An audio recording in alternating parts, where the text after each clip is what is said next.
Saya setuju dengan pernyataan Rama. Bagaimana menurut Anda mengenai hal ini? Menurut Nafis nih, Kan membangkitkan pariwisata.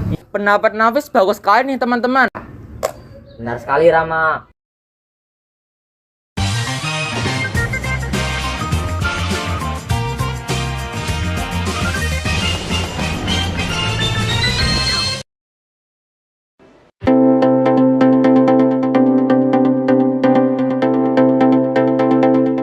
Selamat datang di podcast Buka Pikiran. Perkenalkan, saya Dian Arvin Kavi selaku moderator pada podcast kali ini. Seperti yang kita tahu bahwa pandemi belum juga usai. COVID-19 varian Omicron hampir menyebar di seluruh daerah Indonesia. Di sisi lain, pemerintah berencana untuk melonggarkan aturan PPKM dan sudah diterapkan di beberapa daerah seperti masuk Pulau Dewata tak perlu lagi karantina. Level PPKM Surabaya dan Jakarta diturunkan dan perjalanan antar luar kota tidak perlu lagi tes swab. Lalu, bagaimanakah pendapat narasumber mengenai hal ini?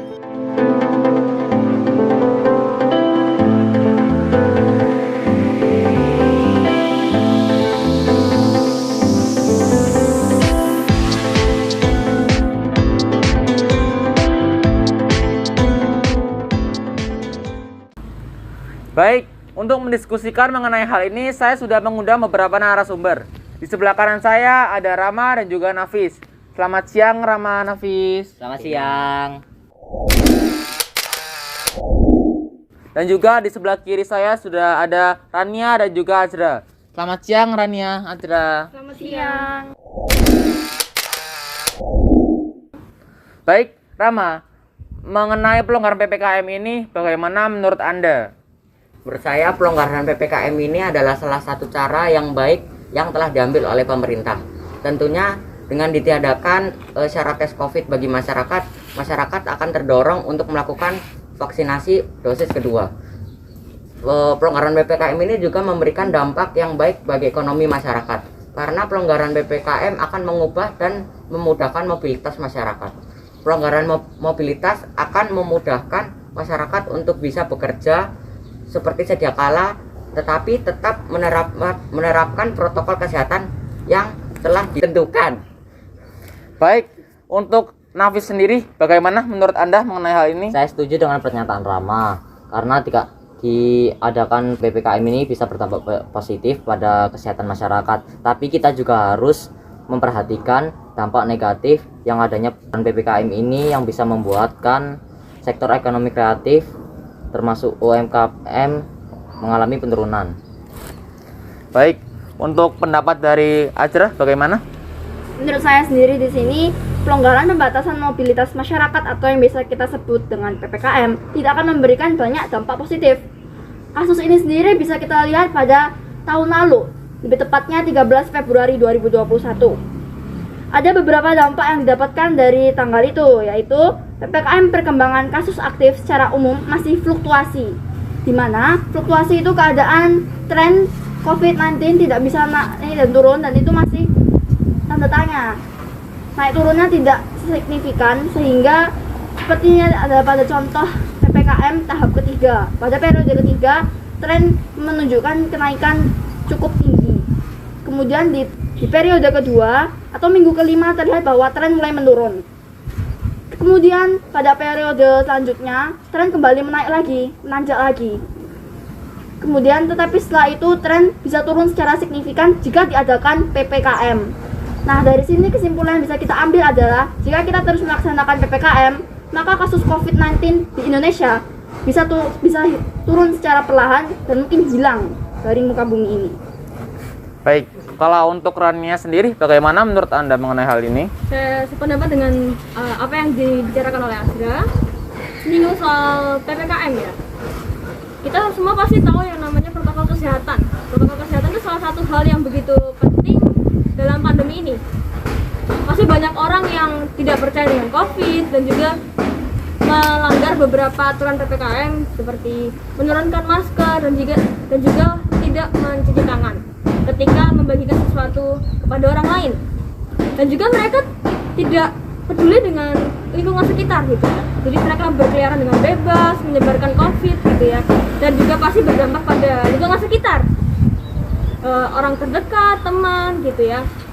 Kita juga nggak mau kalau misalnya teman-teman kita nih kena COVID, apalagi kita yang ngasih COVID itu, kita yang menyebarkan gitu ya. Nah, kalau misalnya nih dilonggarkan PPKM, pasti banyak orang yang abai dengan protokol kesehatan ini gitu ya.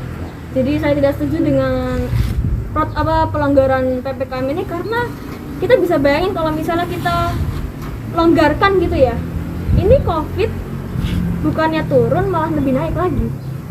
Jadi ya mending buat di PPKM melakukan PPKM dulu sampai dengan batas yang aman untuk dilonggarkan. Baik, dari tanggapan sini mungkin ada yang ditanyakan dari kedua pihak. Kalian bisa saling menanggapi salah satu sama lain. Saya ingin bertanya, untuk kebijakan pelonggaran PPKM kan banyak. Menurut kalian, dan kebijakan pelonggaran PPKM manakah yang bisa berdampak negatif dan apa alasannya? Oke, di sini untuk menjawab pertanyaan Nafis. Pertama, di sini ada kebijakan penghapusan karantina bagi PPLN atau pelaku perjalanan luar negeri. Yang seperti setahun lalu, aslinya PPLN diwajibkan untuk karantina selama 7 hari, yang kemudian dihapuskan menjadi 3 hari, dan akhirnya dihapuskan secara total, sehingga PPLN sekarang tidak perlu lagi melakukan karantina untuk masuk ke dalam Pulau Bali. Memang rencana ini belum dilakukan secara nasional, tetapi hanya berupa bentuk uji coba di Bali saja. Keputusan ini diambil oleh pemerintah berdasarkan rapat koordinasi Menko, Marinvest, Menkes, Menpekraf, Kepala BNPB, Menhub, Menhumam, dan Gubernur Bali via antara sejak 7 Maret 2022. Tentu PPLN masih tidak bisa bebas dengan masuk untuk ke dalam Pulau Bali. Tetap harus melakukan tes PCR, vaksinisasi dosis 2, dan asuransi COVID-19. Dan kabarnya, jika uji coba ini berhasil, kebijakan akan diterapkan di seluruh Indonesia mulai 1 April. Nah, sekarang mengapa kebijakan ini bisa menyebabkan dampak negatif? Karena di sini ini tuh memudahkan turis asing untuk masuk ke dalam Bali. Bayangkan saja jika turis-turis yang masuk itu membawa virus COVID-19, tetapi tidak terdeteksi dengan adanya PCR. Seperti yang kita tahu sendiri, PCR itu masih belum akurat, tidak bisa mendefinisikan apakah orang itu terkena COVID-19 atau tidak dengan akurat. Maka dari inilah karantina penting dan diperlukan untuk seluruh turis yang masuk ke dalam daerah Indonesia. Tujuan ini dilakukan untuk memulihkan PPLN bersih dari virus. Jika berkaca dari kejadian dari awal pandemi, dengan pemberlakuan karantina, maka kasus turun COVID ini bisa menurun secara signifikan. Walaupun ada karantina saja, ini masih menimbulkan banyak virus-virus COVID varian baru. Apalagi jika tidak ada karantina, mungkin itu akan lebih bahaya lagi. Oke, berikutnya mungkin ada yang tanyakan lagi. Tetapi seperti yang Anda sebutkan tadi bahwa PPLN tetap tidak bisa bebas masuk Pulau Bali. Ada persyaratan yang perlu dipenuhi. Nah, menurut saya dengan masih adanya persyaratan walau tidak ada karantina, kebijakan ini tetap aman. Karena jika turis tersebut positif COVID-19, maka akan dibawa ke tempat karantina untuk penyembuhan. Selain itu, kita juga harus mempertimbangkan dampak positif dari penghapusan karantina ini, yaitu akan membangkitkan pariwisata di Pulau Bali. Kebijakan ini juga diambil pemerintah dengan harapan membangkitkan sektor UMKM dan ekonomi kreatif di Bali. Dengan banyaknya turis asing yang masuk, pariwisata akan kembali ramai, mobilitas masyarakat akan kembali tinggi seperti sedia kala. Nah, mobilitas ini akan membantu mencapai tujuan pemerintah untuk membangkitkan ekonomi dan pariwisata Bali. Contohnya, akan ada sekolah yang akan melaksanakan sinawisata untuk berkunjung ke tempat wisata di Bali dan belajar berinteraksi dengan turis asing. Baik sekolah dari Pulau Bali itu sendiri maupun dari pulau lain, tentunya ini akan berdampak baik. Kegiatan sinawisata akan membuat banyak pihak mendapat penghasilan. UMKM di tempat wisata, pengelola tempat wisata, dan masih banyak lagi. Itu baru salah satu contohnya. Masih banyak manfaat lainnya bagi ekonomi jika mobilitas masyarakat bisa kembali bangkit dengan adanya pelonggaran PPKM. Baik, ada yang tanyakan kembali untuk pertanyaan yang telah dikemukakan oleh Rama? Baik, memang di sini pendapat dari Rama juga masuk akal. Tetapi kita juga perlu memperhatikan kesehatan. Kesehatan merupakan prioritas utama. Tidak ada gunanya bangkit jika kesehatan masyarakat masih memprihatinkan. Bukankah begitu? Oke, apakah menurut Anda mobilitas yang tinggi dapat mempengaruhi kenaikan kasus COVID-19 di Indonesia? Wah, itu tentu saja iya. Masyarakat melakukan mobilitas dengan tujuan untuk berpindah tempat. Contohnya dari rumah ke sekolah, rumah ke kantor, rumah ke swalayan, dari suatu kota ke kota lainnya, bahkan dari satu pulau ke pulau lainnya. Nah, ketika mereka sampai pada tujuan mereka akan bertemu banyak orang dan dapat menjadi awal mula penularan COVID-19. Untuk mencegah penularan tersebut, maka mobilitas masyarakat tersebut harus dicegah dengan cara pelaksanaan PPKM. Memang PPKM akan mengubah kebiasaan bermobilitas masyarakat, tetapi perubahan itu harus kita hadapi. Perubahan sosial akan terus ada dan kita harus terus beradaptasi. Menurut saya, keuntungan dari PPKM ini jauh lebih besar daripada kerugiannya. Kita hanya perlu bertahan sampai pandemi ini berakhir. Baik, bisa dilanjutkan?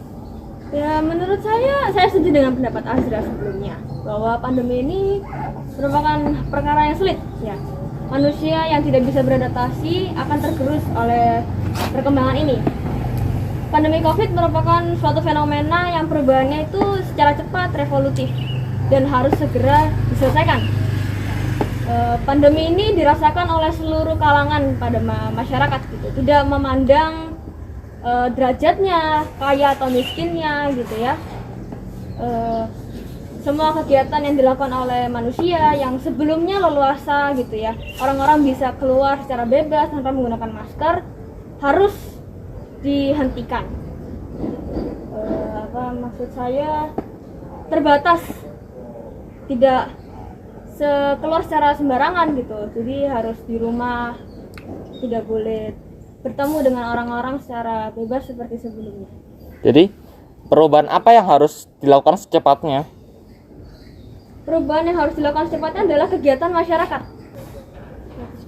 Sebelumnya dilaksanakan secara luring, diubah dengan daring untuk mencegah penularan COVID-19. Baik. Untuk membantu permasalahan ini, dilakukanlah PPKM. Oke. Apakah Anda merasa bahwa PPKM masih tetap diperlukan padahal kasus positif harian telah menurun dari sebelumnya 60 ribuan per hari pada puncaknya menjadi 10 ribuan per hari pada bulan Maret 2022? Menurut saya sendiri tentu PPKM ini perlu dilaksanakan. Karena kasus positif harian COVID-19 di Indonesia itu sendiri belum mencapai status aman yang telah ditetapkan oleh Badan Organisasi Kesehatan Dunia atau WHO. Kita tidak bisa menjamin bahwa dengan pelonggaran PPKM ini angka COVID harian akan terus menurun. Menurut Nafis nih, apakah pelonggaran PPKM dapat memberikan dampak perubahan bagi mobilitas masyarakat? Menurut saya jelas iya. Melansir data Google Mobility Index Transit Station, Kepala Ekonomi Bank Mandiri Andri Asmoro mengatakan, relaksasi PPKM ini menunjukkan mobilitas manusia kembali meningkat sejak akhir Juli 2021 hingga 28 Agustus 2021. Andri kemudian menjelaskan peningkatan mobilitas manusia ini juga tercermin dari mobilitas angkutan udara. Memilik data dari Flight Radar hingga 30 Agustus 2021, pada bulan Februari terlihat peningkatan frekuensi penerbangan hingga 18,5% ke kota-kota utama di Indonesia seperti Surabaya, Medan, Makassar, dan Denpasar. Padahal sebelumnya pada saat PPKM darurat ditetapkan, jumlah penerbangan harian domestik dari Jakarta ke kota-kota utama tersebut turun 61,4% secara rata. Ya, dari apa yang Nafi sampaikan kita bisa melihat bahwa pelonggaran PPKM dan keberhasilan menurunkan kasus positif COVID-19 akan terus meningkatkan mobilitas manusia. Namun, hal ini juga harus dibarengi dengan percepatan vaksinasi agar herd immunity bisa dicapai. Baik, terima kasih atas pendapatnya. Nah, bagaimana menurut Azra dan Narnia? Apakah jika diadakan PPKM akan terjadi perubahan mobilitas? Menurut saya sendiri sih jelas dengan diadakannya PPKM akan ada banyak perubahan mobilitas. Mobilitas akan berkurang karena seperti yang kita ketahui bahwa tujuan dari PPKM dan aturan PPKM adalah pembatasan mobilitas. Seperti adanya jam malam, lalu pelaku perjalanan antar kota, perlu tes dan lain-lain. Dan yang akan terjadi terutama pada sisi positifnya adalah berkurangnya kasus COVID-19. Sudah disebutkan sebelumnya, saya akan menambahkan beberapa poin yang ingin saya kemukakan, yaitu untuk sisi positif tentu dengan penekanan mobilitas pada masyarakat akan mengurangi kerumunan yang terjadi pada tempat-tempat umum. Ya. Selain itu dapat mencegah turis asing untuk berpergian kemanapun yang mereka mau secara bebas. Hal ini tentu akan mencegah penularan COVID-19. Peraturan ini telah diterbitkan oleh Permenkumham nomor 27 tahun 2021 tentang pembatasan orang asing masuk ke wilayah Indonesia dalam masa PPKM. Menurut saya lebih baik tetap diadakan PPKM secara ketat tanpa mobilitas hingga COVID-19 benar-benar hilang daripada adanya pelonggaran PPKM tetapi COVID-19 masih ada di sekitar kita. Baik, jadi untuk tim dari Rania dan Azra mengharapkan PPKM harus tetap terlaksana hingga pandemi selesai terlebih dahulu baru bisa hidup normal seperti sedia kala ya. Namun bagaimana dengan Nafis dan Rama? Apa yang kalian harapkan atau diinginkan? Yang kami harapkan adalah PPKM ini dilonggarkan atau bahkan dihentikan karena pentingnya kebebasan warga dalam bermobilitas apalagi sudah hampir memasuki bulan Ramadan. Warga negara kita yang bermayoritas muslim pasti ingin segera bermudik atau melepas rindu pada sanak saudara.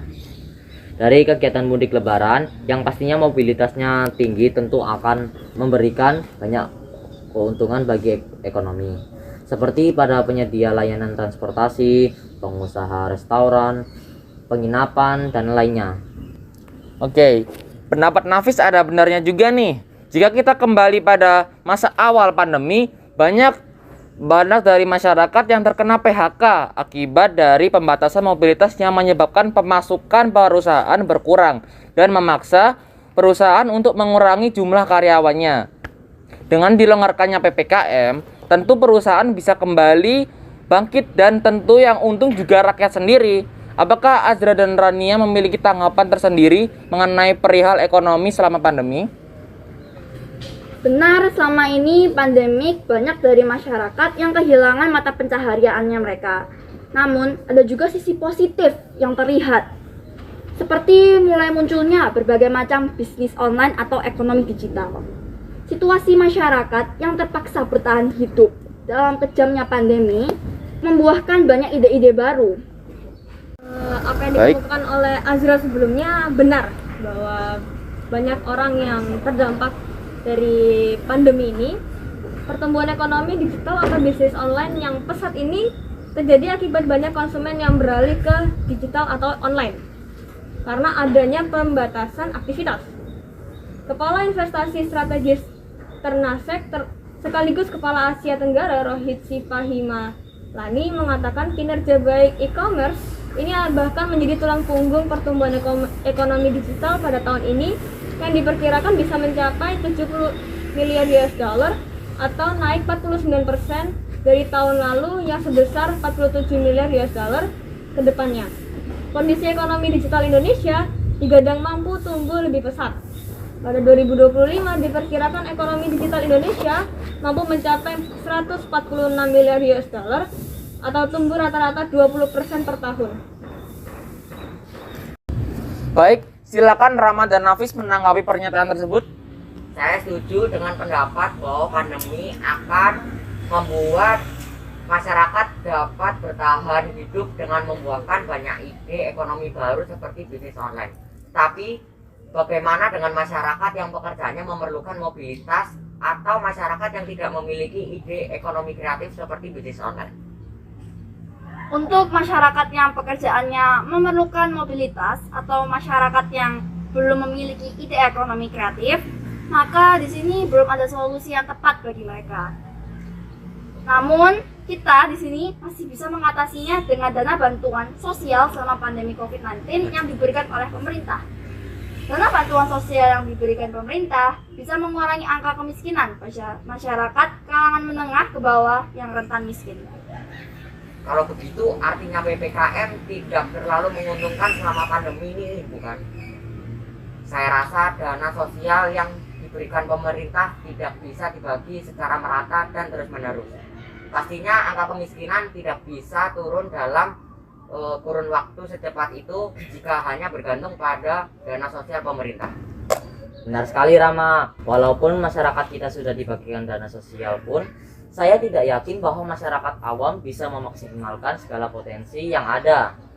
Bisa jadi dana sosial yang diberikan sia-sia akibat kurangnya wawasan masyarakat Indonesia. Wah, pendapat Nafis bagus sekali nih teman-teman. Memang kita tidak boleh terlalu bergantung dengan bantuan sosial dari pemerintah ya. Oke, sepertinya cukup sampai di sini percakapan yang agak sedikit hot ini. Kesimpulan dari podcast kita kali ini adalah bahwa Nafis dan Rama menginginkan pelonggaran PPKM dengan alasan mobilitas masyarakat itu penting bagi ekonomi. Sedangkan teman-teman saya, Rania dan Azra, menginginkan adanya PPKM karena dikhawatirkan pelonggaran PPKM dapat menyebabkan kenaikan angka kasus COVID-19. Jadi di sini saya menyimpulkan suatu solusi, yaitu pemerintah harus mengkaji kebijakan pelonggaran PPKM sehingga pelonggaran PPKM tidak dilaksanakan secara langsung, tetapi dilaksanakan secara bertahap dengan tujuan agar mobilitas tidak langsung naik drastis, tetapi perlahan agar masyarakat dapat beradaptasi dan tidak adanya lonjakan kasus COVID-19. Baik, sekian dari podcast kita kali ini dan sampai jumpa.